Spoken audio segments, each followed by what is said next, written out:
حضور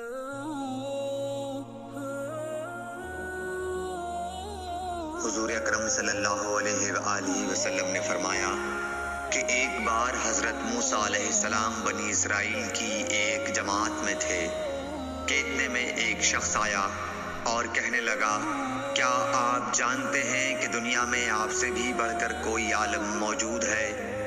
حضرت موسیٰ علیہ السلام نے فرمایا کہ نہیں۔ تب اللہ تعالیٰ نے حضرت موسیٰ علیہ السلام پر وحی نازل کی کہ ہاں، ہمارا بندہ خضر علم میں تم سے بڑھ کر ہے۔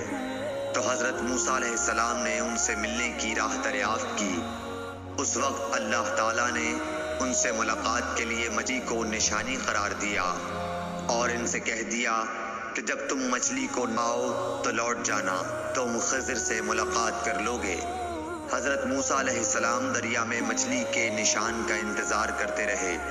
تب ان کے خادم نے ان سے کہا، کیا آپ نے دیکھا تھا کہ جب ہم پتھر کے پاس تھے تو میں وہاں مچھلی بھول گیا اور مجھے شیطان ہی نے غافل کر دیا؟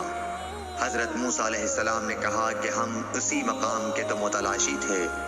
تب وہ اپنے قدموں کے نشانوں پر باتیں کرتے ہوئے واپس لوٹے۔ وہاں خضر علیہ السلام کو انہوں نے پایا۔ پھر ان کا قصہ وہی ہے جو اللہ تعالیٰ نے اپنی کتاب میں بیان فرمایا ہے۔ صحیح بخاری حدیث نمبر 78۔